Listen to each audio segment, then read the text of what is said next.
میرے اللہ نے حکم ارشاد فرمایا ہے وَإِن، اور اگر عزم کر لیں الطلاق، طلاق کا۔ بات پچھلے سبق میں ہوئی تھی کہ اگر ایک مرد اپنی بیوی کے پاس نہ جانے کی قسم کھا لے اور 40 دن تک اس کے پاس جانے سے رکا رہے، چاہیے تو یہ کہ کسی نیک بھلے اور اچھائی کے کام کی ایسی قسم نہیں کھانی چاہیے بندے کو، تو فرمایا وہ لوٹ آئے تو قسم کا کفارہ دے لے تو نکاح والے بندھن کو بچا لے۔ لیکن فرمایا اگر وہ نہیں لوٹتا، اپنی قسم پوری کرنے کی طرف ہی چلا رہتا ہے، تو فرمایا اگر وہ عزم کر لے، ارادہ کر لے بات چھوڑ دینے کا، وہ جو نکاح والی گرہ ہے اسے کھول دینے کا، نکاح والے بندھن کو توڑ دینے کا اگر وہ ارادہ کر لے، تو فرمایا فَإِنَّ اللَّهَ، پس بے شک اللہ تبارک و تعالی، سمیع، وہ خوب سننے والا بھی ہے، علیم، اور وہ خوب علم رکھنے والا بھی ہے۔ اب اس نے کیونکہ ارادہ کر لیا ہوا ہے طلاق کا، نکاح کی گرہ کو کھول دینے کا، تو پھر جسے طلاق ہو جاتی ہے تو فرمایا والمطلقات، اب وہ عورت جو طلاق والی ہو گئی ہے، جو طلاق والی عورت ہے، فرمایا یتربصن، وہ روکے رکھیں، بانفسہن، اپنے آپ کو،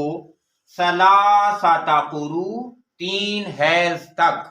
وہ 3 حیض تک اپنے آپ کو روکے رکھیں، یہ ان کی عدت ہو گئی ہے۔ حضرت اسماء رضی اللہ عنہا بیان فرماتی ہیں، آقا علیہ الصلوۃ والسلام کی صحابیات میں سے ہیں، کہتی ہیں کہ مجھے طلاق ہو گئی، اور جب مجھے طلاق ہوئی اس سے پہلے جب عورتوں کو طلاق ہوتی تھی تو ان کی کوئی عدت نہیں ہوتی تھی، لیکن جب مجھے طلاق ہوئی تو اللہ تعالیٰ نے قرآن کریم کی ایک آیت نازل کر دی، یہ والی آیت کریمہ، جس کے بعد پھر عورتوں پہ یہ لازم قرار دے دیا گیا کہ جسے طلاق ہو وہ اپنے آپ کو 3 مہینوں تک روکے رکھیں، 3 حیض تک روکے رکھیں۔ ایک تو 3 حیض تک روکنا ہے، عدت پوری کرنی ہے، لیکن وہ جس کا شوہر فوت ہو جاتا ہے تو 4 ماہ اور 10 دن تک اس نے سوگ کے طور پر عدت پر بیٹھنا ہوتا ہے، لیکن جس سے طلاق ہوئی ہے تو 3 حیض اس کی عدت ہے۔ اب عدت گزارنی ہے، ساتھ ہی فرمایا ولا یحل، اور یہ بھی حلال نہیں ہے، لہن، ان عورتوں کے لیے، ان یکتمن، کہ وہ چھپا لیں، ما خلق اللہ، جو کچھ تخلیق فرما دیا ہوا ہے اللہ تعالی نے، فی ارحامہن، ان کے رحم کے اندر، ان کے پیٹ میں جو کچھ ہے جو اللہ نے تخلیق فرما دیا ہوا ہے، ان 3 مہینوں کے اندر وہ واضح ہو جائے گا، پتہ لگ جائے گا کہ عورت کے پیٹ میں کچھ ہے یا عورت کے پیٹ میں کچھ نہیں ہے۔ اگر کچھ ہے تو فرمایا اس کو چھپا لینا یہ عورتوں کے لیے جائز نہیں ہے، وہ اسے ظاہر کریں۔ ساتھ ہی فرمایا ان کننا، اگر وہ ہیں یؤمنن باللہ، ایمان رکھنے والی اللہ تعالیٰ کی ذات پر، والیوم الآخر، اور آخرت کے دن پر، اگر وہ اللہ کو منہ دکھانا چاہتی ہیں تو پھر ایسا پردہ وہ نہ ڈالیں، پھر وہ واضح کریں کہ میرے پیٹ میں کچھ ہے، اور یقیناً وہ جو اس کے پیٹ میں ہے، وہ جو اس کا سابقہ شوہر ہے جس نے اسے طلاق دی ہے، وہ اسی کی اولاد ہوگا۔ ساتھ ہی ارشاد فرمایا میرے اللہ نے وَبُعُولَتُهُنَّ، اور وہ جو ان کے شوہر ہیں جس نے اسے ایک طلاق دے دی ہوئی ہے، فرمایا وہ جو اس کا شوہر ہے، احق، وہ زیادہ حق رکھتا ہے، بردہن، ان عورتوں کو واپس لوٹا لینے کا۔ اگر اس نے طلاق دی ہے، یعنی قسم کھائی تھی، قسم کھانے کے بعد اس نے ارادہ کر لیا طلاق دے دینے کا، یا کسی بندے نے ایک طلاق خاتون کو دے دی، اب اس طلاق سے مراد طلاق رجعی ہے جس کے بعد رجوع کیا جا سکتا ہے، تو فرمایا اگر ایسی پوزیشن ہو گئی ہے تو پھر وہ جو خامند ہے نا، وہ زیادہ حق رکھتا ہے کہ وہ ایسی پوزیشن میں اس عورت کو واپس بلا لے، اس کے ساتھ رجوع کر لے، وہ نکاح والا تعلق جو ہے اسے پھر سے جوڑ لے۔ لیکن یہ بات یاد رکھیے گا کہ ایک طلاق دینے کے بعد پھر جب رجوع ہو جاتا ہے، مرد کو 3 طلاقیں دینے کا حق ہے۔ اب یہ پھر میاں بیوی بن گئے ہیں،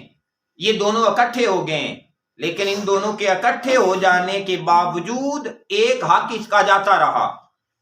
اب پیچھے 2 طلاقوں کا حق ہے اسے۔ اگر 2 طلاقیں دے گا تو 2 طلاقوں پر یہ پھر بائنا ہو جائے گی، پھر کوئی صورت واپس آنے کی نہیں بچے گی۔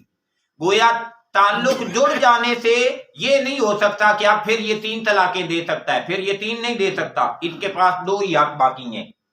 تو فرمایا وہ خامند زیادہ حقدار ہیں کہ انہیں لوٹا لیں واپس، لیکن اس صورت میں فی ذالک، ایسی حالت میں، ان ارادو، اگر وہ ارادہ کریں، اصلاح، باقی ساری زندگی صلح صفائی کے ساتھ بسر کرنے کی، کہ اب کوئی کسی قسم کی لڑائی، کسی قسم کا جھگڑا، کسی قسم کی خرابی اللہ اور اس کے رسول کی بیان کردہ ہوئی حدود میں تجاوز کسی صورت کا نہیں کریں گے، تو فرمایا ٹھیک ہے، دوبارہ مل کے بیٹھ جائیں۔ ساتھ ارشاد فرمایا میرے اللہ نے وَلَهُنَّ، اور ان عورتوں کے لیے بھی، مثل الذی، انہی مردوں کی مثل، علیہن، ان مردوں پر حقوق ہیں، بالمعروف، نیکی کے ساتھ، بھلائی کے ساتھ۔ جیسے مردوں کے حقوق عورتوں پر ہیں کہ عورتیں ہمیشہ خامدوں کا خیال رکھیں، ان کے مال کا خیال رکھیں، ان کے گھر کا خیال رکھیں، ان کے بچوں کی اچھی تربیت کا خیال رکھیں، یہ ذمہ داری اور ڈیوٹی ہے عورتوں کی، اور یہ حق ہے مرد کا کہ عورت اسے پورا کیا کرے۔ فرمایا ایسے عورتوں کے بھی حقوق ہیں، جو مردوں کی ذمہ داری اور ڈیوٹی ہے کہ وہ ان عورتوں کے حقوقوں کو پورا کیا کرے، اور یہ ایک دوسرے پر باہم حقوق موجود ہیں۔ ساتھ ارشاد فرمایا میرے اللہ نے وَلِلرِّجَالِ، لیکن مردوں کے لیے، علیہن، ان عورتوں پر، درجہ، ایک درجہ جو ہے وہ مزید اضافی ہے، اور وہ اضافی کیا ہے کہ اللہ تبارک و تعالیٰ نے مرد کو عورت کا نگران بنایا ہے، مرد کو عورت کا محافظ بنایا ہے، مرد کو عورت کا کفیل بنایا ہے، یہ اس کی کفالت کا خیال بھی رکھے، یہ اس کی حفاظت کا خیال بھی رکھے، اور یہ تمام خیالات رکھے۔ تو فرمایا اس انداز سے مرد کو ایک درجہ جو ہے وہ عورت پر اضافی عطا کیا گیا ہے۔ واللہ، اور اللہ تبارک و تعالی، عزیز، لوگوں، وہ بڑا غالب ہے، وہ بڑا غالب ہے۔ آقا علیہ الصلوۃ والسلام کی جو آخری نصیحتیں ہیں، ان میں سے ایک نصیحت یہ بھی بیان کی جاتی ہے کہ آقا علیہ الصلوۃ والسلام نے آخری وقت میں فرمایا الصلاۃ الصلاۃ الصلاۃ، لوگوں نماز نماز اور نماز کا خیال کرنا۔ اور ساتھ جو دوسری بات ارشاد فرمائی آقا علیہ الصلوۃ والسلام نے فرمایا عورتوں کے حقوق کے بارے میں اللہ سے ڈرتے رہنا، عورتوں کے حقوق کے بارے میں اللہ سے ڈرتے رہنا۔ یہاں تک کہ ایک بندہ جو آقا علیہ الصلوۃ والسلام کے دربار میں حاضر ہوا، اس نے کچھ اپنی باتیں کی، آقا علیہ الصلوۃ والسلام نے فرمایا قریب ہے یہ تیری بیوی جو شکل کے اعتبار سے یا اخلاق کے اعتبار سے تجھے آج تکلیف دے رہی ہے، کل اللہ تعالیٰ تجھے اس سے ایسی اولاد عطا کر دے جو تیری آنکھوں کو ٹھنڈا کر دے۔ اگر تو یہ بات سوچ لے کہ اللہ کل کو تجھے کوئی ایسی نعمت اس سے عطا کر دے گا جو تیری آنکھوں کو ٹھنڈا کر دے گی، تو یہ تکلیف اگر تو صبر سے اللہ کی رضا کے لیے برداشت کرے گا، اللہ تجھے اس پہ بہت بہتر اجر عطا فرمائے گا۔ لیکن ارشاد فرمایا میرے اللہ نے عورتوں کے یہ حقوق بیان کرنے کے باوجود پھر بیان کیا کہ لوگوں یاد رکھنا، اگر ظلم کرو گے، زیادتی کرو گے، اللہ بڑا غالب ہے، اس کی پکڑ بھی بڑی سخت ہے۔ تو فرمایا اللہ بہت غلبہ رکھنے والا ہے، حکیم، اور وہ بہت زیادہ حکمتوں والا بھی ہے۔ اللہ تعالیٰ سے دعا ہے کہ یہ اسلام کے بیسک اور بنیادی احکام ہیں، نکاح کے احکام، طلاق کے احکام، باقی معاملات زندگی کے احکام، میرا اللہ ہمیں انہیں سمجھنے کی بھی توفیق دے اور ان کے مطابق زندگی گزارنے کی توفیق بھی عطا فرمائے۔ اللہم صلی علی سیدنا و مولانا محمد، اللہم صلی علی سیدنا و مولانا محمد وعلی آلہ وصحبہ وبارک وسلم۔